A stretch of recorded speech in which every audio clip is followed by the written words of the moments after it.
Good day, fellow investors. I'm here with Peter Barkling, Head Investment Manager at Niche Master Funds. I was present at their conference yesterday, and one recurring theme that also came out in the previous videos we made is return on capital. And it's also something that Charlie Munger, the most open investors of them all, who isn't afraid to get hated or something, he keeps telling us return on capital, focus on companies that have high return on capital, and you don't have to focus on anything else. We already mentioned this, and we said we'll make a special video, and Peter was so kind to make 4 points about what return on capital is. So it is an indicator of competitive advantage.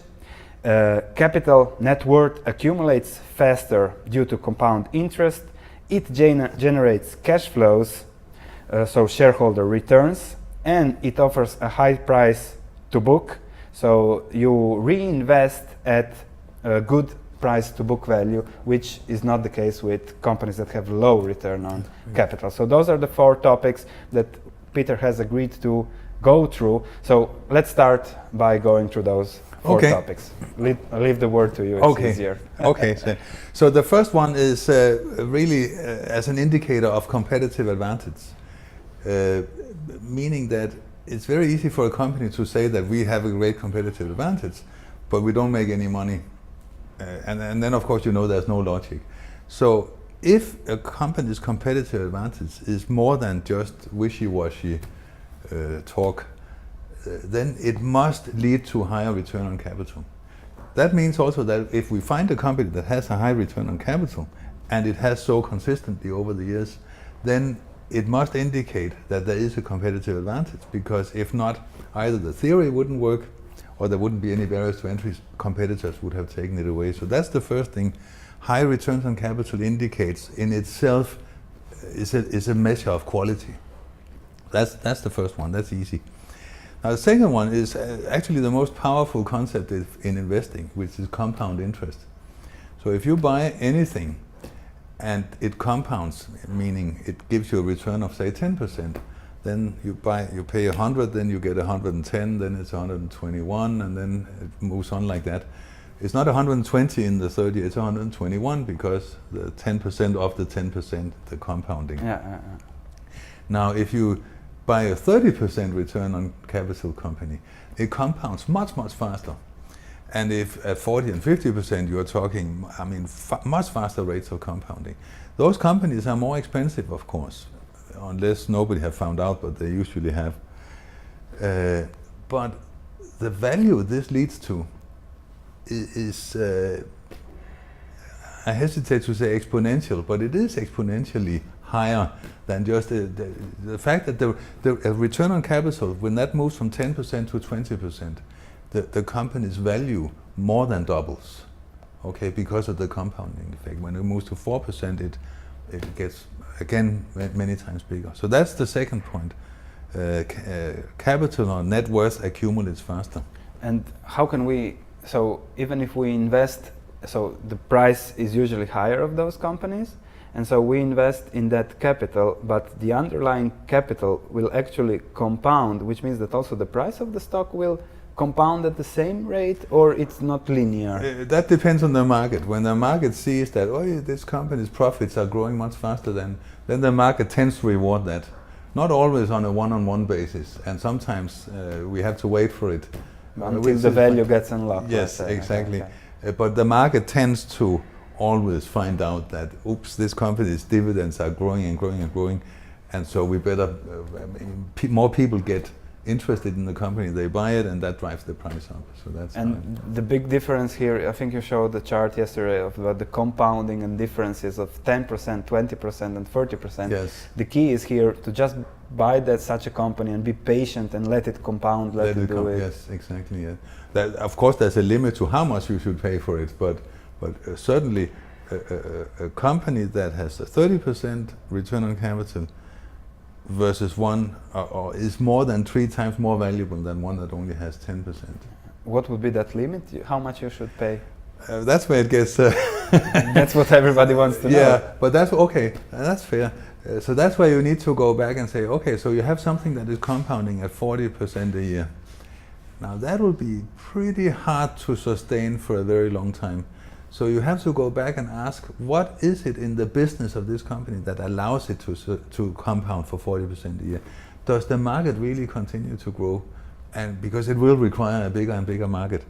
And some markets you will see, well, maybe if it is a certain type of hospital equipment, once every hospital has this type of equipment, the market will be done.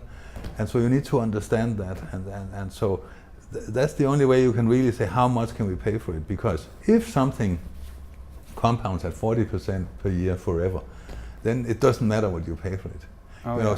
Somebody once commented that what would have happened if Jesus had put $1 in the bank at the year 0, and you tried to do it on your pocket calculator, and you will quickly find that it errors, because even at just a 5% interest rate, $1 at 5% since the year 0 is more money than in the entire world at the moment. So in other words, of course, at some point it stops. And that is what you need to understand. That's why you need to understand the business. 40% won't last forever. It can last for a long time, but not forever. So that's what you put into, okay, what's the price? So you try to estimate, okay, for how long can this go on? Yes. Will it slow down? At what rate? At what rate let's hit peak? And what will then be the dividends, for example, for investors? Okay, that makes sense. But you have to then go back into the qualitative analysis. It's no longer just calculations and spreadsheets. It's really understanding is where does this money come from. So, all right, thank you. So that's the second one. The third one was that the higher the return on capital, the more cash flow a company generates. The reason being that, especially a growing company, if a company with a low return on capital grows very fast, then it needs to spend, if not all, then almost all of its profits to reinvest in the business. And that means there's nothing left for investors. The company gets bigger and bigger, and the profits get bigger and bigger, but the cash flow doesn't. So there's nothing left for investors. I think we have to differentiate here. The company usually shows extremely high operating cash flows. Yes. But then we have to minus the capital expenditures, yes, and then we get to free cash flow, which is what you are talking about. And it's the free cash flow I'm talking. Yes, that's correct. So that's correct, Sven. And because the free cash flow is what the company can use to buy back shares and to pay dividends and to make acquisitions if they want. Or to reinvest, but then if it's already reinvested. The capex is already reinvested. So it's after that capex level. And if you have a company that makes a very high return on capital, then it follows by definition that as it grows, it needs less capital as new investment. And the remaining cash that has been generated is free and can be used to pay dividends, buy back shares, or do something entirely different. Or pay back debt if the company has any debt. Would you dare to give us an example? What would be now a company that an investor that is looking for such a companies, or that you have in your fund, would fit those criteria? I mean, pretty much all of our largest positions pretty much all the investments in our fund has that profile, because it is so crucial to us. Mm-hmm. Because without cash flow, it's all a dream about what will happen in the future. And we want companies that are already generating cash flow. Your fund is practically something that represents, okay, we are buying great businesses that's generating cash flows from shareholders, which means that you're investing in a business, and the business is actually what provides the return to your investment. Yes, that's correct. And I mean, you asked for an example. DEKRA, we talked about yesterday, generates more and more cash every year, and has been for the last 15 years at least. And what is, for example, what are the valuations if an investor sees DEKRA now? What does he have to pay for that? Right now they are paying, I think at my last check, the price-earnings ratio, if you use that as valuation, is a 22 or thereabouts. Okay. Price-book value I have to check that, but certainly at least 5.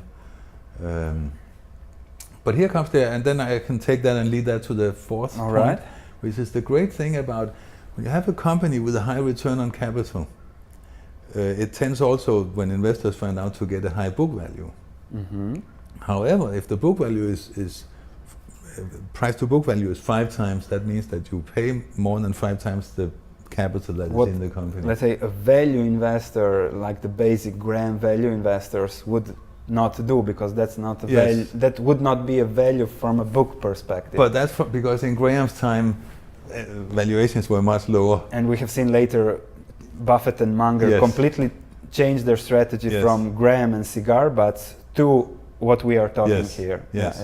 But here's the neat thing about it, though, is that if a company like Dechra deserves a price book of 5 or even 8, even 10, many pharmaceuticals are at more than 10, the profit that you make that is not paid out to you as dividends, but that stays in the company, gets reinvested at a price book ratio of 1. You see the effect? That in itself is a compounding effect. That the more the company makes, the more you invest indirectly at a price book of 1. But it actually has a market value of price book of 8, and that helps to drive up the share price very, very fast sometimes. So if Dechra continues to do that over the next 10 years, or what are your expectations? How much does Dechra actually make in cash flows? How much did it make the last year? About 60 million British pounds at that free cash flow before acquisitions. With their return on capital, where do you see the free cash flow? Of course, this is just an estimation, but in 10 years? Well, that's a dangerous game, but I can tell you that 10 years ago it was like 10 or 15, so it has again quintupled. So it has quadrupled, and the stock price followed probably. The stock price has totally followed, yes. With the same fundamentals, the return on capital, it is possible that it does the same over the next 10 years. If the company keeps growing, if it doesn't bump into something, yes. And things never go as planned in this business. Sometimes they go better than planned. That's why you are not putting all your money in there. Yes. How many companies do you have in your fund? We have 25 at the moment, and that's a few too many, so we aim at, I think the optimal is about 20. 20, all right. Because we want to be able to really follow them closely. And then if something goes wrong, or the management does something, or the return on capital, or it gets eaten away by the competition, you don't lose much, because there are still valuable companies. But on a 10-year basis now, when I'm comparing this, it's the ones that do good go up 4 times, and the ones that don't do good probably don't lose much in the long term. So it doesn't, when I'm putting this into the long-term performance, you only need practically a few winners that will keep doing that. Yes, that's true. And that will make great returns. That's true, but it's actually, somebody else has also pointed out that in practice it turns out to be more important to avoid losers. Okay. So if you can only avoid the worst losers, so we spend a lot of time trying to wean out the losers, because the others you can't really predict. It's easier to predict failure, that's another thing, than to predict success, because success is almost always a result of somebody really brilliant that you don't know. Whereas failure is, you can see when companies make classic mistakes. Too broad diversification, too fast internationalization, too broad a product line. All these things we know from business school. As I'm here, I'm going to seize this opportunity. I think we have a topic for another video, which is how to avoid value traps and how to avoid losers, and that discussion on the definition of value investing, what it actually is, because it's vague, I think, in the perspective of investors. Well, thank you, Peter, for this perfect explanation on what return on capital is, how it works when it comes to investing. And investors, viewers, will see us in the next video talking about value and the dangers of value investors and how we define that. Well, sure. Thank you.